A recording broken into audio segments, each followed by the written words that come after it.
I retired, dreaming of peace and quiet, but my daughter called and said, "Sit with your grandchildren while I travel around Europe. No one else needs you anyway," and hung up. Her words hit me like a betrayal because I had given her my whole life. I decided to teach her a lesson once and for all. When she came back, she couldn't believe her eyes. Before we continue, please subscribe to the channel and let us know where you are listening in the comments. I stood in the private room at Maggiano's at 6:45, adjusting napkins on empty tables for the third time. The catered food sat under warming lights, untouched. Lasagna, chicken marsala, Caesar salad, $400 worth of optimism growing cold. I'd sent 15 invitations 2 weeks ago, followed up personally with most of them. The banner I'd hung myself, "Happy Retirement," drooped slightly at one corner. My phone lay face up on the nearest table. No new messages. Frank Dodson arrived at 6:30, the only guest so far. He wore his Vietnam veteran cap and ordered a beer from the bar, settling into a chair with the patient air of someone who'd seen this movie before. He watched me pace near the door, checking my phone every 90 seconds. "You expecting a flash mob?" Frank asked. "People run late," I said. "Traffic on Powell is always unpredictable on Fridays." Frank took a long pull from his beer. He didn't argue. By 6:55, my phone buzzed. A former colleague from Morrison Logistics. "Not feeling well. Sorry to miss it." At 6:58, another text. "Completely forgot. My apologies." A third person didn't respond at all. I made excuses to Frank, genuine ones, I thought. People had lives. Things came up. Catherine used to tell me I was too understanding, too quick to forgive. Maybe she was right. At exactly 7 o'clock, Abigail's text arrived. "Sorry, forgot. Busy. Talk later." I stared at those 6 words for a full minute. Frank watched me from across the table, his expression unreadable. My daughter had forgotten. My only child. The retirement party I'd planned for 6 weeks, mentioned in every phone call, confirmed in 3 separate texts. Forgotten. "You know what I'm seeing here, Wiley?" Frank said quietly. I bristled. "People have lives, Frank. Things come up."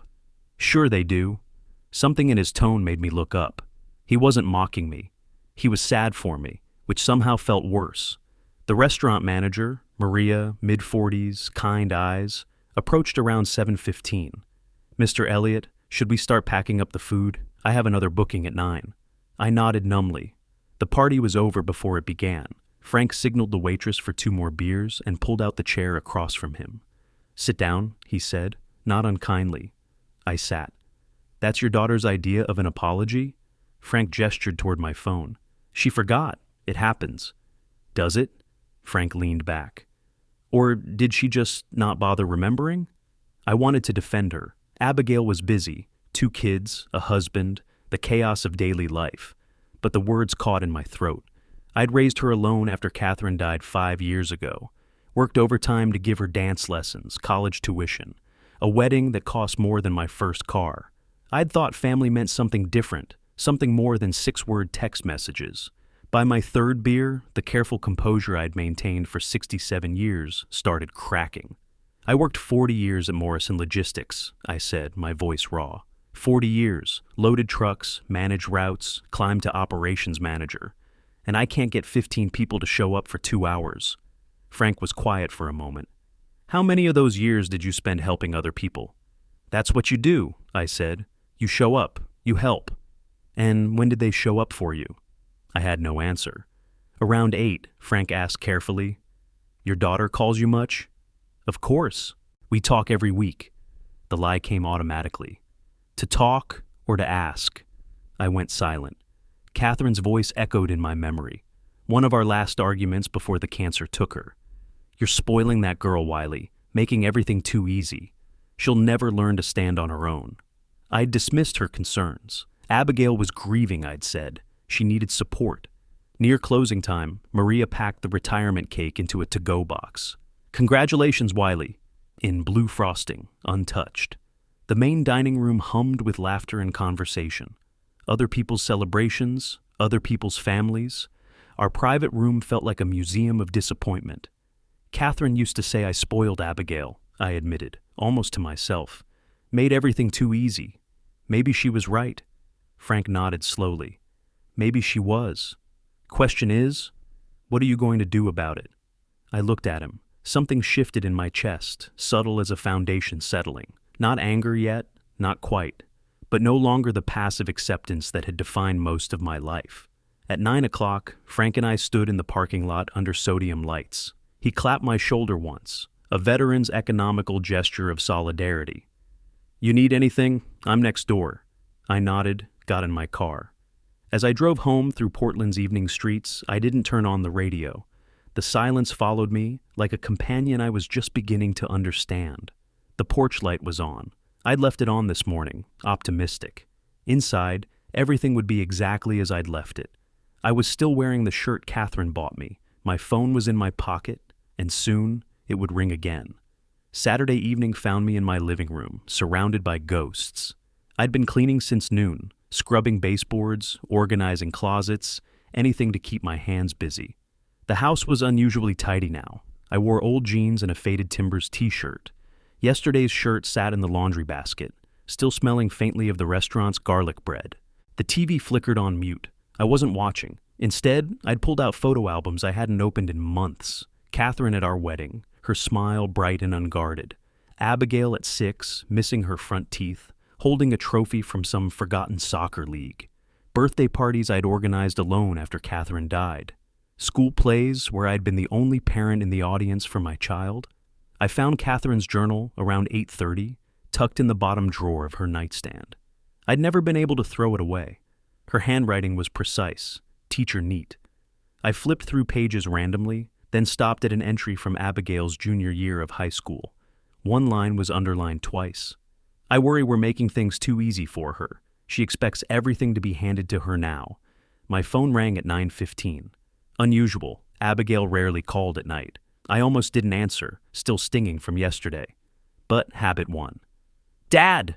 Amazing news. Earl and I are going to Europe. 2 weeks. Paris, Venice, the Swiss Alps. Her voice was bright, breathless. No mention of yesterday. No acknowledgement of the party she'd forgotten. She launched into details about their incredible deal, their flight Monday morning, the itinerary she'd found online. I tried to process. When? Monday. I just said that. Listen, you'll watch the kids, right? Not a question, an assumption.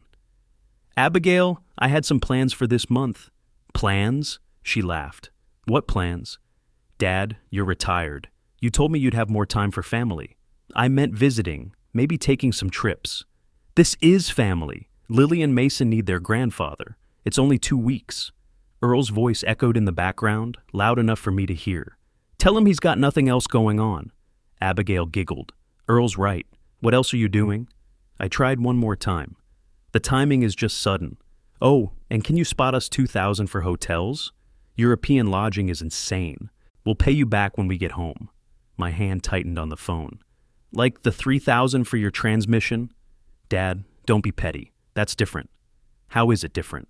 Because, look, we don't have time for this. Her tone shifted, sharpened. You're no use to anyone but us anyway. We're your only family, so you'll help. Great. Bring in the kids tomorrow morning. Love you. Click. She hung up before I could agree or refuse. I sat motionless. The wall clock Catherine bought at an estate sale ticked in the silence, 5 minutes passing like small eternities. My face didn't show anger. It showed calculation. Something had broken during that phone call, snapped like a wire pulled too tight for too long. I opened my laptop and started searching. Estate planning attorneys, Portland, Oregon. Changing will requirements. Grandparents' rights, Oregon. Setting boundaries with adult children. My fingers moved with more certainty than they had in years.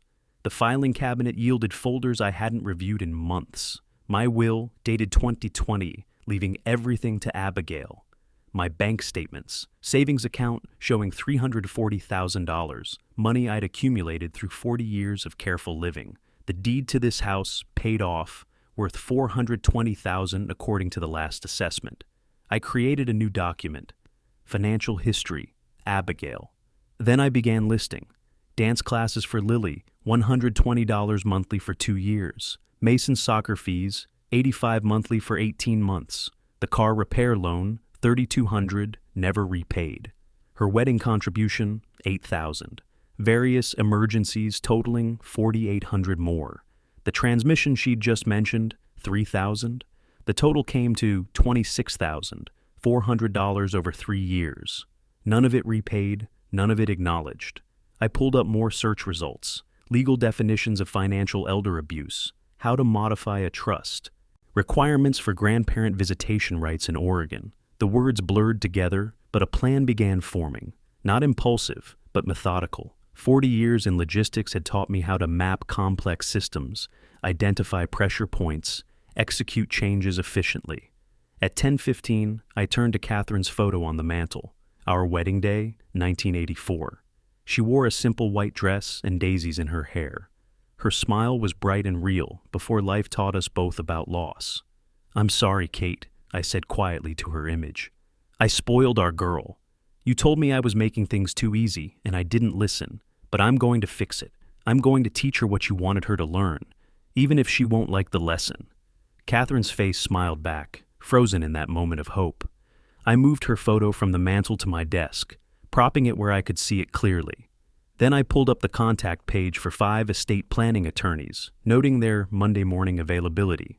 My notebook filled with 3 pages of careful notes, dollar amounts, legal terminology, timeline estimates. This wasn't rage, it was architecture. I was designing something precise and unforgiving. At 10:45, a text arrived from Abigail. "Bringing kids at 10, have their stuff ready." I typed back, "See you then." I set my alarm for 6 o'clock. Tomorrow, I'd say yes. I'd take Lily and Mason with a smile. I'd even be pleasant about it, but everything else was about to change, and Abigail wouldn't see it coming until it was too late. I'd spent my whole life being useful to other people. Now I'd show my daughter exactly what happened when you reduce someone to their utility. The laptop glowed in the dark living room. Outside, Portland settled into its Saturday night rhythms. Inside, I began planning a lesson in consequences that would take months to unfold. Sunday morning I woke at 6, earlier than my alarm. By 7:30 I'd showered, dressed in clean jeans and a blue button-down shirt, and laid out my preparations on the kitchen counter. Notepad with attorney names, phone charged to full, calendar open to this week. I made coffee and scrambled eggs, just for myself. Methodical, calm. At 8:45, Abigail texted, "Running late, be there by 10:30, have the kids' rooms ready." No apology. I read it, set the phone down, and continued my breakfast. They arrived at 10:30 exactly, their Chevy Tahoe packed with designer luggage that probably cost more than my monthly mortgage used to. Earl climbed out first, grinning like we were old fraternity brothers instead of barely tolerant in-laws. "Thanks for watching the kiddos, Wiley, real lifesaver." "They're my grandchildren," I said, neutral. Right. He pulled 2 suitcases from the back. "Hey, when we get back, we should talk about you helping us with a down payment on a new SUV. The Tahoe's got 80,000 miles. I kept my face blank. "We'll talk when you return." "Perfect. Knew we could count on you." Abigail emerged from the passenger side, hair pulled back, wearing expensive athleisure wear and designer sunglasses despite the overcast Portland morning. She handed me a stapled document without preamble. I wrote everything down. Lily needs her latte every morning. The Starbucks on Hawthorne knows her order. Mason has soccer practice Tuesday and Thursday at 4. Don't be late, the coach notices. They both need 2 hours of iPad time before bed, or they won't sleep. I took the papers. 3 pages, single-spaced. "Anything else?" "Just call if there are problems, but there won't be. You've got this." She was already turning away. "Love you, Dad." Lily climbed out last, AirPods in, eyes locked on her phone. Mason dragged his feet, whining. "Do we have to stay here?" Neither child hugged me. Neither looked up. Earl clapped my shoulder, too familiar, too presumptuous. They were gone by 11, taillights disappearing down the street toward their afternoon flight. I stood on my porch holding that 3-page instruction list, reading the first item.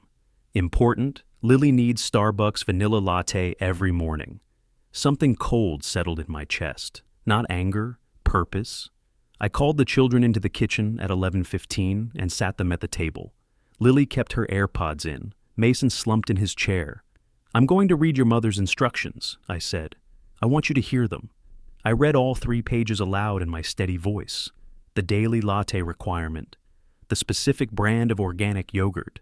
the approved television programs, the mandated iPad time, the elaborate bedtime routine. As I read, both children shifted uncomfortably. Lily finally pulled out one AirPod. They were beginning to see how absurd it was. Rules written for hired help, not family. When I finished, I folded the papers and set them aside. Different house, I said. Different rules. That afternoon I observed them carefully. Lily retreated to her phone within minutes. Mason demanded snacks every 20 minutes. Neither said please or thank you. Neither offered to help with anything. They were 10 and 7 years old, and they'd learned to be takers. Sunday evening, after they'd gone to bed, I called the number I'd written down yesterday, Margaret Brennan's office voicemail. I left a message requesting Monday's earliest appointment. She called back at 7 Monday morning. "Mr. Elliott, I have a 9 o'clock opening if you can make it." "I'll be there." Frank agreed to watch the children for 2 hours. I drove downtown, parked in the garage on 5th Avenue, took the elevator to the 7th floor. Margaret's office was modest but professional, law books lining one wall, a desk clear except for a legal pad and pen. She was 54, gray-streaked hair pulled back, direct eyes that assessed me in seconds. "Mr. Elliott, tell me what you need." I pulled out my documentation, the spreadsheet showing $12,000 in unreturned loans, the monthly expenses I covered, $350 for 24 months, my current will, leaving everything to Abigail. Margaret photographed each page with her phone, made notes in quick shorthand. "You understand," she said after 10 minutes. "If you change your will this way, your daughter will receive significantly less than she's expecting." "I understand. She'll be angry, possibly litigious." "Can she win?" Margaret's expression didn't change. "No, you're of sound mind. No undue influence, clear documentation. You have every right to dispose of your assets as you see fit." "Then I want it done." We spent 90 minutes outlining the structure. Most assets to a trust fund for Lily and Mason, accessible at 25 with conditions. Abigail receives a nominal amount, enough she can't claim disinheritance, small enough to make the point. Documentation of child care compensation, 360 hours at $45 per hour equals $16,200 to be deducted from any inheritance. "I'll have initial documents ready by Thursday," Margaret said. "We can finalize next week." I drove home at 10:30. Frank had taught the kids poker with M&Ms. They barely noticed I'd returned. Tuesday morning, I began the real work. I canceled the grocery delivery service Abigail had arranged, $180 for 2 weeks of kid-friendly prepared meals. I told Lily and Mason we'd be learning to cook. Mason's face crumpled toward a tantrum. I'd seen this before, the wind-up, the breath hold, the incoming scream. "That won't work here," I said, calm, firm. He stopped mid-breath, shocked. I demonstrated scrambled eggs. Lily rolled her eyes initially, but I ignored the attitude and continued teaching. Mason burned his finger slightly on the pan edge, not seriously, just enough to sting. I ran it under cold water. No drama, just consequence and solution.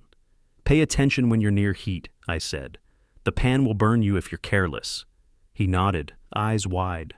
By Tuesday afternoon, I'd established what I called the rule.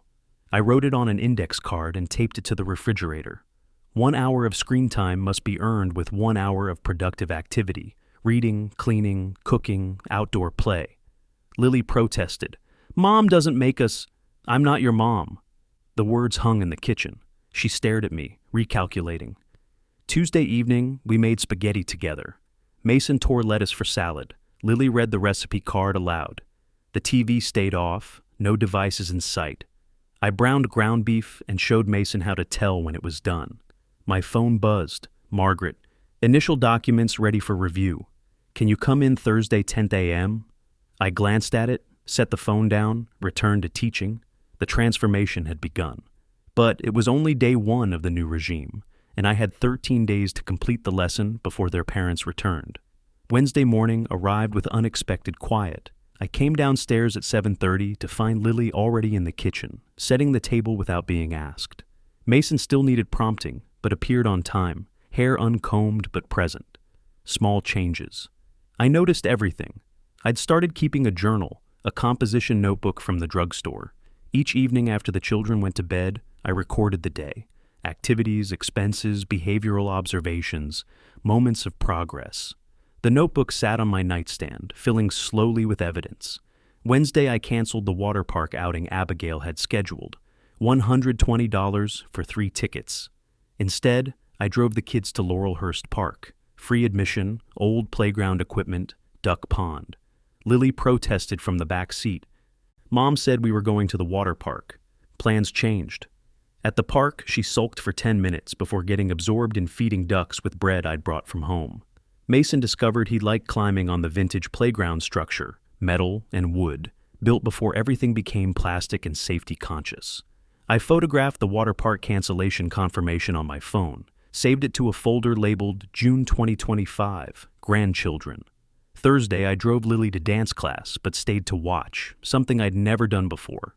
I sat in the observation area, noting the instructor's technique, Lily's focus, the expensive studio space, $120 per month for this. Afterward, in the car, Lily asked, "Why did you stay?" "I pay for these classes. Wanted to see what I'm paying for." She went quiet, processing. That afternoon, looking for printer paper in my study, she found old receipts in the filing cabinet.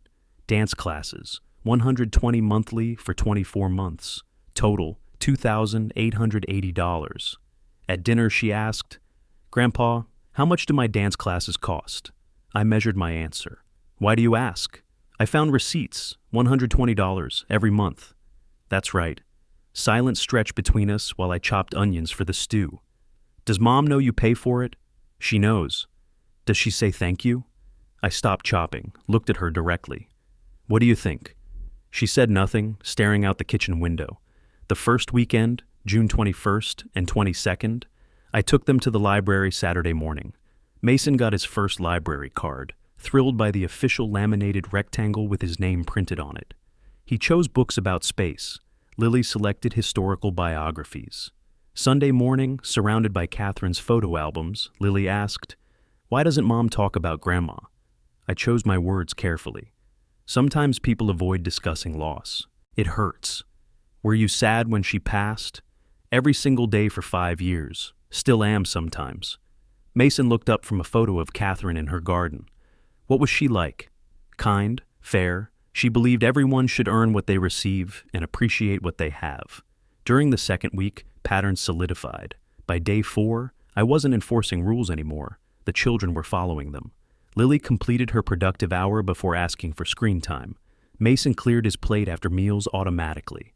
Wednesday evening, Lily helped me chop vegetables for stir-fry. "Grandpa, do you think Mom appreciates you?" The question caught me off guard. "Why do you ask that?" "She talks to you different than you talk to us. Like you're supposed to do things." I kept chopping. "Do you think she appreciates me?" Lily considered. "I don't know. Before this week, I don't think I appreciated you either. And now? Now I think maybe we take you for granted." I stopped, looked at her fully. "That's very mature of you to recognize, Lily." Each evening after the children went to bed, around 9, I had 30-minute phone consultations with Margaret. Monday we discussed will structure, Tuesday covered trust fund details, Wednesday reviewed compensation agreement language, Thursday finalized conditions for Abigail's inheritance. Friday evening, Mason watched me update my expense spreadsheet at the kitchen table. "What's that?" "I'm keeping track of our expenses." "Why?" "Because it's important to know what things cost." This week, we spent $127 on groceries. "Do you know how much your parents would have spent with the delivery service your mom wanted?" "No." "About $300. We save money by cooking ourselves." Mason grinned. "And we made good food." I allowed myself a slight smile. "Yes, we did." Throughout 2 weeks, I maintained rigorous documentation, every receipt photographed and uploaded, expense spreadsheet updated nightly, date, item, cost, category, food, transportation, activities, supplies. The totals accumulated. By Friday, June 27th, $890 in direct expenses, 360 hours of childcare at $45 per hour, $16,200. Saturday afternoon, second week at the library, Lily held a biography of Eleanor Roosevelt and asked, "Grandpa, did you always want to teach us this stuff?" "What stuff?" "About money and work and being responsible." I wanted to teach your mother. I did when she was young. But then, I paused. What? I made things too easy for her. After your grandmother passed, I tried to compensate for the loss by giving Abigail everything. I turned her into someone who expects everything and appreciates nothing. Lily absorbed this. Is that why you're teaching us now? Yes. That evening, Frank stopped by briefly, saw Mason helping me prepare dinner without complaint, Lily reading at the kitchen table between tasks. You're doing good work here, Wiley, he said quietly at the door. I nodded once. Saturday evening, June 28th, I sat on my back porch after the children had gone to bed. My composition notebook lay open beside me. The last entry read, Day 13, total expenses $890. Lily asked today if I was angry at her mother. I told her I wasn't angry. I was teaching a lesson. She nodded like she understood. Mason made scrambled eggs this morning without help. They're different children than the ones who arrived. Now comes the hard part. My phone showed a text from Abigail, sent 3 hours earlier. Back Monday morning instead of Sunday. Change flight. Pick up kids at 10:30. Another change without asking. Another assumption of my availability. I typed back, understood, we'll be ready. Catherine's roses bloomed in the late June dusk. The garden she'd planted 20 years ago still thriving. I closed the notebook and looked at those roses for a long time, thinking about lessons learned and lessons still to be taught. Monday morning, June 16th, I was teaching Lily how to measure flour for pancakes when my phone buzzed. Abigail's photo showed her and Earl at the airport gate, champagne glasses raised, designer sunglasses perched on their heads. Off to Paris, so excited, kiss the kids for us. No questions about the children, just the performative statement. I glanced at it, set the phone down, continued guiding Lily's hand over the measuring cup. Level it off with the knife, I said. Precision matters in baking. 3 hours later, I responded, have a safe flight. Notably absent was any assurance that I'd kiss anyone for her. Over the next week, a pattern emerged. Every 2 or 3 days, Abigail sent photos from tourist locations, the Eiffel Tower at sunset, Venetian canals with gondolas, the Swiss Alps, snow-capped and majestic. Each caption celebrated her experience. Paris is magical. Venice is everything. The Swiss Alps took my breath away, with "How are the kids?" tacked on like an afterthought. My responses grew terser. They're fine, then just fine, then all good. Each minimal reply was deliberate, calculated. I was no longer playing the role of enthusiastic supporter. June 18th, Lily read a message over my shoulder while I chopped vegetables. Mom's in Paris. That's so cool. Yes, it is, I said, neutral. Are you going to write back? Eventually? Why not now? I set down the knife, looked at her. Because we're making dinner. That's more important than a photo of a tower. Lily processed this, nodded slowly. Yeah, the tower's not going anywhere. By Monday, June 23rd, Abigail noticed the brevity. Her text arrived mid-morning. Dad, why are you being so short with me? Is something wrong? I waited 2 hours, then responded, Nothing wrong. Just busy with Lily and Mason, like you asked. Busy? Doing what? They're easy kids. I didn't respond to that message at all. First time I'd left her on read intentionally. The children noticed. Grandpa, you didn't answer Mom, Mason said. I will. When? When I have something worth saying? Mason tilted his head. Isn't "we're fine" worth saying? I looked at my grandson. Your mother asked why I'm being brief. The answer is because I'm busy taking care of you. She won't like that answer, so I'm not giving it yet. Wednesday, June 25th, changed everything. The message arrived at 3:47 p.m. Portland time, 12:47 a.m. in Switzerland. They were out late, clearly partying. Dad, we're having such an amazing time. We decided to extend 3 more days, changed our flights to July on the 3rd. You're okay with that, right? I stood in the kitchen, staring at the screen. Lily and Mason played in the backyard, their laughter drifting through the open window. I watched them for a full minute, Mason pushing Lily on the swing set I'd assembled years ago, both of them different children than 2 weeks ago. I typed and deleted 3 responses before settling on, no. We agreed on 2 weeks. Abigail's reply came fast. She was irritated. Dad, come on. What's the big deal? You're retired. You have time. I let 6 hours pass, made dinner with the kids, reviewed my documentation, had my evening call with Margaret Brennan. At 9:52 p.m., I responded, "Fine, but we're discussing boundaries when you return. And the $2,000 you asked to borrow, I'm adding it to the bill." 3 angry emojis appeared. Then, "What bill? We're family." My final message that night, "Exactly. Family should respect each other. See you July 3rd. Throughout these exchanges, I maintained a rigorous system. Every message was screenshot and saved in a folder labeled Communication, June 2025. By June 25th, I had 47 screenshots. Not just expense tracking anymore, pattern documentation, her self-absorption, lack of genuine interest in her children, assumption of my unlimited availability. Friday evening, June 27th, a new photo arrived.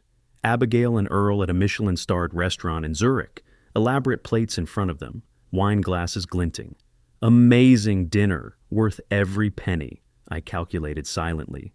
Their meal probably cost $400 to $500. My 2 weeks feeding 3 people had cost $687 total. I didn't respond to that message at all. Lily saw the photo over my shoulder. "That looks expensive. Probably $400 or $500, she stared. "For one meal?" "For one meal. But we've been eating for 2 weeks on—" She paused, calculating. I'd taught her well. "Grandpa, how much have you spent on food for us?" "About $687, for 3 people, for 2 weeks, 3 meals a day." "So her one fancy dinner costs almost as much as feeding us for 2 weeks?" "That's correct." Lily stared at the photo, something hardening in her young face. She didn't say anything more, just turned and walked to her room. But I knew that look. She was processing, learning, connecting dots. That evening, after the children went to bed, I sat on the back porch. My phone lay beside me, face down. I hadn't checked it in 3 hours. Through the window, I could see the kitchen where Lily and Mason had helped me make dinner. The house was clean, orderly, peaceful. My composition notebook lay open on my lap. I wrote, Day 12. Abigail sent photo of $500 dinner. Lily calculated comparative costs without prompting. She's learning, they both are. 3 more days until the talk with them about what comes next. Then 4 days until confrontation with their mother. I'm ready for both. I closed the notebook. Tomorrow morning, I'd have the serious conversation with my grandchildren. Not about cooking or costs, but about values. The harder lesson. Catherine's roses bloomed in the darkness, their fragrance drifting across the yard. Somewhere in Switzerland, my daughter was drinking expensive wine. Here in Portland, I was teaching her children what she should have learned decades ago. The irony wasn't lost on me. Saturday morning, June 28th, the kitchen at 8 o'clock. Lily and Mason appeared without being called. This was routine now. They helped make pancakes automatically. Mason cracked eggs. Lily measured flour, leveling it with the knife edge like I'd taught her. I handled the griddle. The rhythm was comfortable, practiced. But my manner was different this morning, more thoughtful, preparing myself. Before the children woke, I'd laid out materials on the counter, printed spreadsheets, simplified for their understanding, photographs of receipts, a timeline of our 2 weeks together, organized like a presentation, because clarity mattered. Lily noticed immediately. "What's all that?"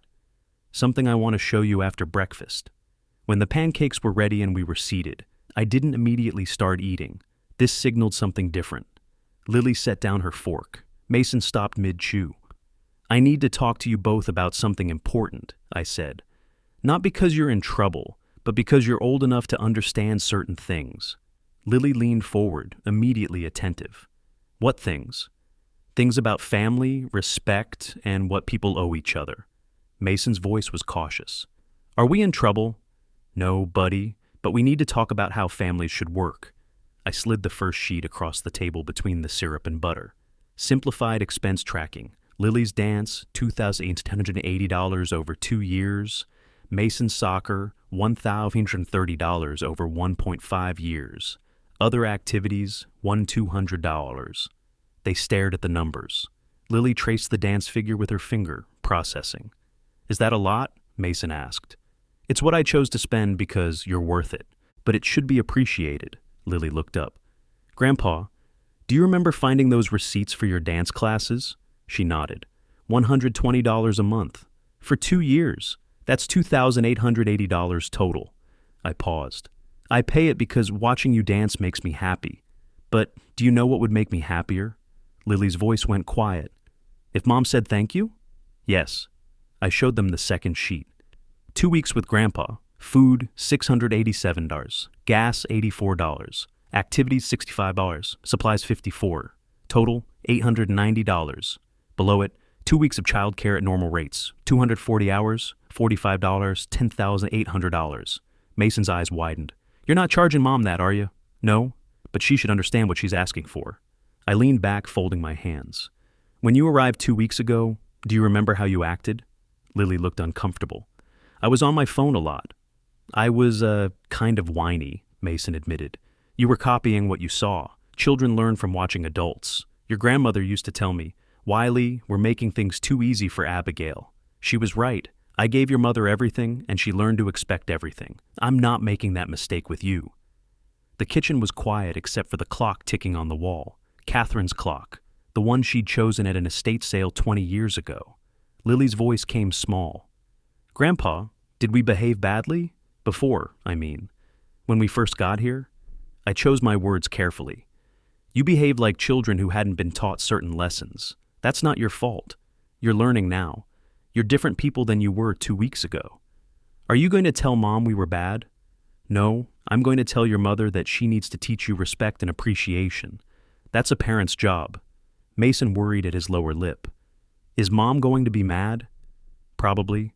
She won't like what I have to say. Will she be mad at us? No, she'll be mad at me, and that's okay. Lily met my eyes. But you're doing the right thing? Yes, sometimes doing what's right makes people uncomfortable. But that doesn't make it wrong. She was quiet for a long moment. Grandma would agree with you, wouldn't she? The question surprised me. Yes, she would. Lily stood suddenly, walked around the table. She hugged me, genuinely, tightly, for a long moment. Mason joined, wrapping his small arms around both of us. My eyes stung, but I didn't let the tears fall. I held my grandchildren in the morning light, filtering through the east window, and thought, This is what victory looks like. When they sat back down, we ate the now lukewarm pancakes. The mood had shifted, serious conversation over, returning to normal. But Mason suddenly asked, Grandpa, can we come stay with you more, like regular visits? My answer was careful. We'll see what happens when your mother and I talk. But yes, I'd like that. On better terms than this time. Mid-morning, we washed dishes together. Mason washed, Lily dried, I put away. Another established routine. The kitchen was warm with late June sun. Lily, drying a plate carefully, said without looking at me, Grandpa, whatever happens when Mom gets back, I want you to know. These 2 weeks changed me. I won't forget. My hands paused on the cabinet door. I looked at my granddaughter, really looked at her, and saw Catherine in her face. The same thoughtful expression. The same moral clarity. That's all I wanted, I said quietly. For you to learn what I failed to teach your mother.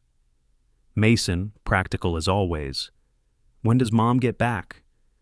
I checked the calendar on the wall, Catherine's old calendar, the one she'd decorated with watercolors of roses. 5 more days, Thursday morning.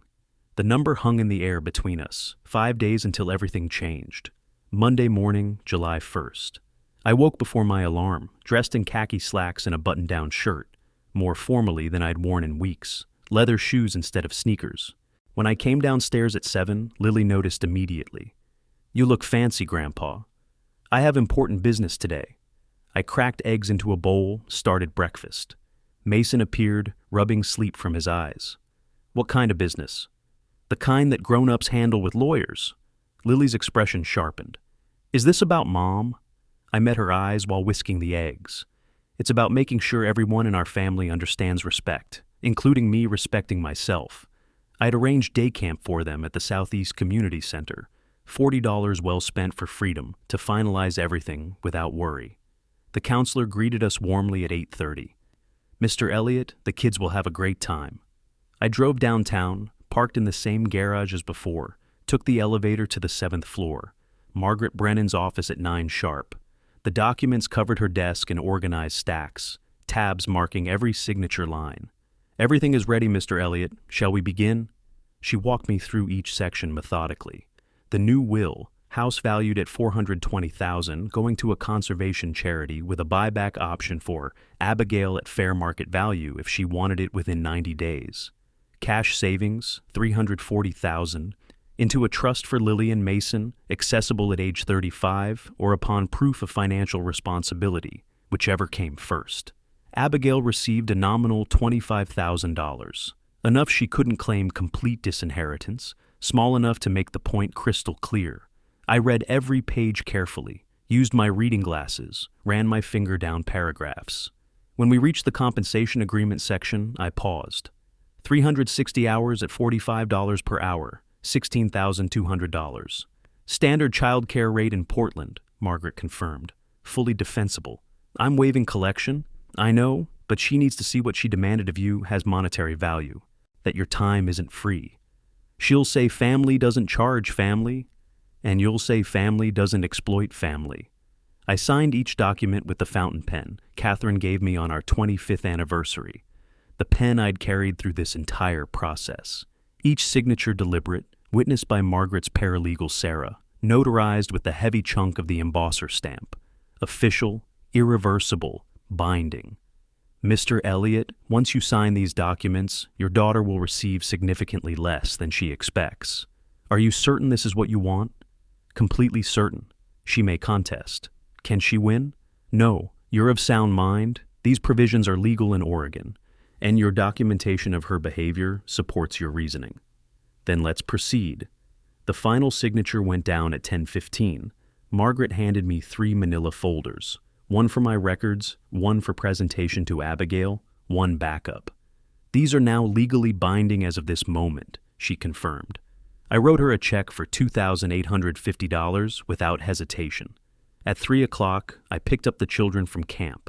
They were sunburned, happy, chattering about capture the flag and painting projects. I stopped for ice cream, a small celebration, though they didn't know what we were celebrating. That evening, after dinner and bedtime, I spread everything on the dining room table. 3 organized stacks, legal documents left, financial evidence center, communication record right. I reviewed my strategy, tested my approach, prepared for battle. Frank stopped by around 9, saw the arranged folders. That's your arsenal? That's the truth organized. She's going to explode. Probably. You ready for that? I raised her, Frank. I know every manipulation tactic she has. I'm immune now. He nodded approvingly. About time. Later, alone, I stood in the dining room looking at those 3 folders. My composition notebook lay open beside them. I wrote, documents signed and notarized, estate restructured, compensation calculated, presentation organized, 3 days until confrontation. I'm ready. Catherine, I wish you were here to see me finally stand up for myself, but maybe you are. I closed the notebook, turned off the light. The folders remained on the table, waiting. Upstairs, Lillian Mason slept peacefully, unaware that in 3 days their family would never be quite the same. I climbed the stairs to bed, my step lighter than it had been in years. Tomorrow I'd prepare the house. Wednesday the waiting would be almost unbearable. Thursday morning, everything would change. Tuesday morning, July 2nd. I woke at 6, feeling simultaneously calm and energized. The folders remained on the dining room table, where I'd left them intentionally, getting used to their presence. I made coffee, sat with them, reviewed each one again. Not because I'd forgotten anything, but because repetition builds confidence. Lillian Mason found me there at 7:30, absorbed in documentation. Grandpa, are those important papers? Very important, I confirmed, for Thursday. After dropping them at camp, I spent the morning arranging the house, not cleaning frantically, arranging. I wanted the confrontation in the living room, neutral territory, not the kitchen, too intimate, not the front porch, too casual. I moved Catherine's photo from the mantel to the bookshelf, where it would be visible during the conversation, her witness to my stand, adjusted the coffee table to create space, positioned chairs facing each other rather than side by side, tested the arrangement from different angles, imagining the conversation from each position. The folders went on the bookshelf, ready but not aggressive. Frank arrived at 2:30 with his own coffee thermos, veteran habit, always self-sufficient. We sat on the back porch. I've seen that look before, he said, in mirrors before difficult operations. He told me about confronting his own son years ago about financial exploitation. Stay calm, stick to facts, don't get pulled into emotional manipulation. You're not negotiating, you're informing. It's not a battle, I said. It's a teaching moment. Frank smiled slightly. In my experience, those are the same thing, just with different weapons. That evening during dinner, my phone buzzed. Abigail's message was cheerful, anticipatory, clueless. Coming tomorrow morning at 10 to get the kids. Ready to tell me how everything went? Emojis, heart symbols. She thought this was normal. I excused myself, stepped into the study, read it twice before responding. Yes, there's a lot to discuss and show you. Her reply, smiley face and heart. She'd completely missed the edge in my words. When I returned to the table, Lily noticed my expression but didn't ask. Wednesday, July 3rd, the final day. I made it special without being obvious. Library in the morning, where Mason returned his space books and checked out new ones. Park in the afternoon, where Lily fed the ducks one last time. Early dinner at home, all three of us cooking together. Evening board games, Scrabble, which Lily won. A nature documentary Mason chose. Bedtime routines that felt weighted with significance I recognized, but the children only sensed. At the park, Mason had asked, I don't want to go home. Your home is with your parents, I said carefully. But I like it here better. Sometimes we have to be where we're supposed to be, not where we'd prefer. Lily overheard. But we can visit more, right? After you talk to Mom? That depends on your mother, but I hope so. On better terms than before. Wednesday night, bedtime. Mason's small voice from his room. Grandpa, will we come back? I sat on the edge of his bed. I hope so, buddy. But things will be different? Yes, different doesn't always mean worse. Sometimes different means better, healthier. From her room, Lily called, Grandpa, we love you. My throat tightened. I love you both too. That's why I'm doing what I'm doing tomorrow. Love sometimes means difficult conversations. After they slept, I made final preparations. Set my alarm for 6 a.m. Laid out clothes, professional, serious, like what I'd worn to the attorney.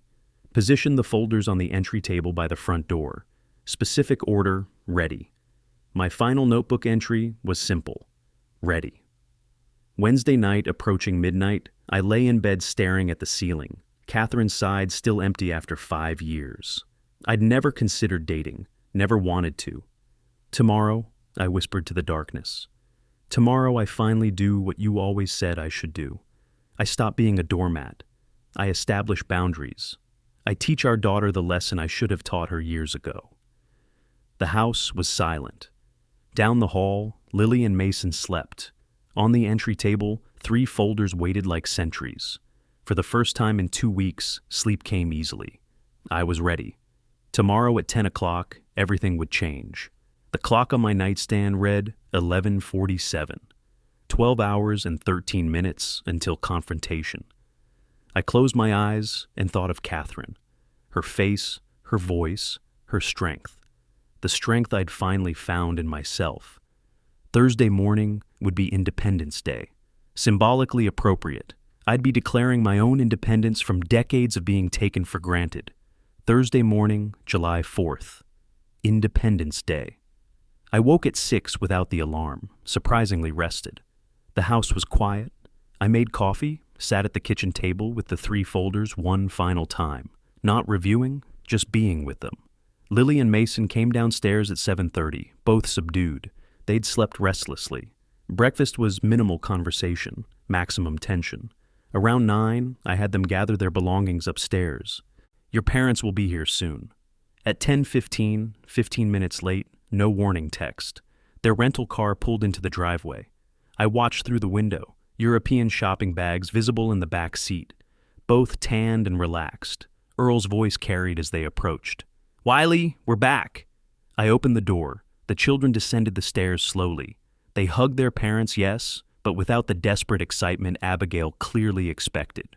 Lily's voice cut through the cheerful reunion. Mom, why didn't you text you'd be late? Grandpa could have planned his morning better. Abigail stopped mid-smile. What? We're only 15 minutes. Abby, Earl, we need to talk. My voice was calm but firm. Kids, take your things upstairs, please. "Dad, what's going on?" "Just give me 10 minutes, you'll understand." I led them to the living room, gestured to the sofa. They sat confused. I took my prepared chair across from them. The folders rested on the coffee table between us. "What's this?" Earl asked. "The truth." I opened the first folder, spread receipts in neat rows across the table. $890, food, gas, activities, over 2.5 weeks. These are the receipts. "Why are you keeping track of—" Abigail started. I continued without pause, opening the second document. Standard childcare rate in Portland is $45 per hour. 360 hours equals $16,200. I'm not collecting, but you need to understand what you demanded. Earl gave a nervous laugh. "Come on, Wiley, you're not seriously—" "I'm illustrating a point. My time has value. You treat it as if it's free." I pulled out the loan documentation. "The $2,000 you asked to borrow for hotels, I'm not lending it. And the $12,000 you've borrowed over 3 years and never repaid, I'm not expecting repayment, but I'm done being your bank." Abigail's face flushed red. "This is ridiculous. Family helps family."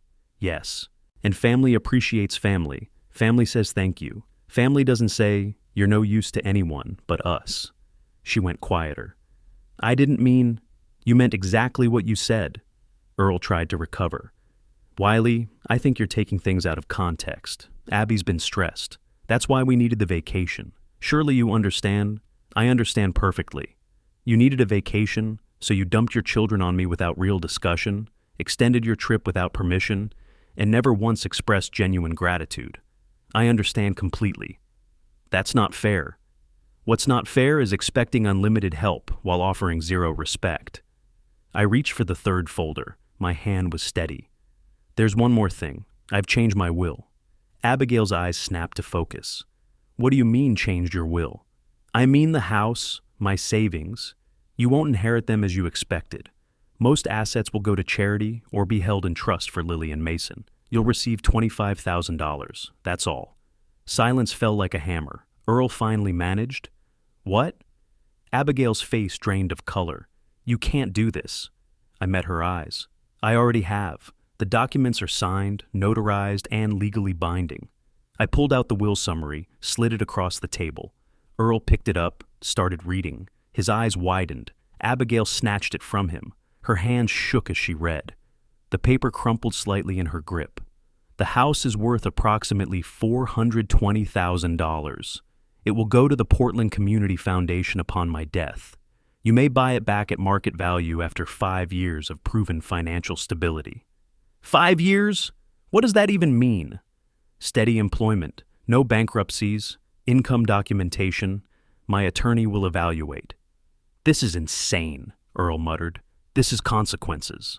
Abigail stood abruptly, the document falling to the floor. "You can't do this. I'm your daughter. This house should be mine." Her voice was loud enough to carry upstairs. I didn't move. "Sit down, Abigail. I'm not finished explaining." She remained standing, swaying slightly. Earl grabbed her arm. The power dynamic had completely reversed from every previous interaction in our lives, and I was just getting started.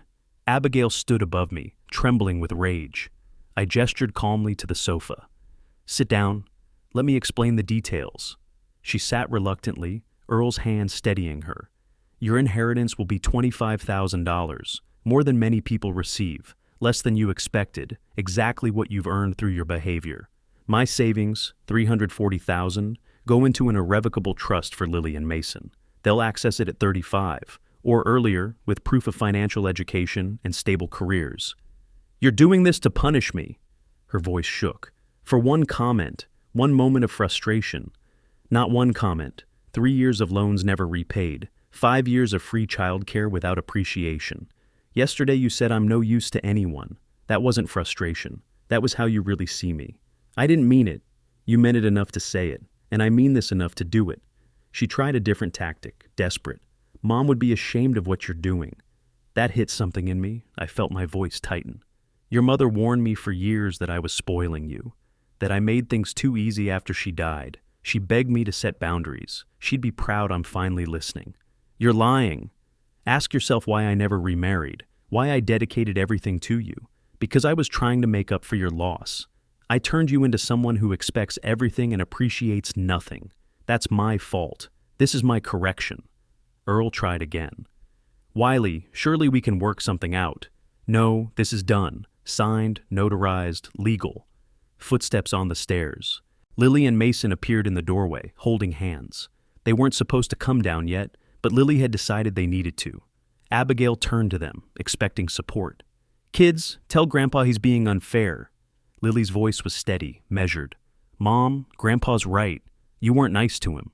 The room went silent. Mason nodded. "You didn't say thank you." Abigail's face showed shock, betrayal, then anger redirected at me. "You turned my children against me. I taught them respect, something you should have learned." She grabbed their bags from the stairs, hustled them toward the door.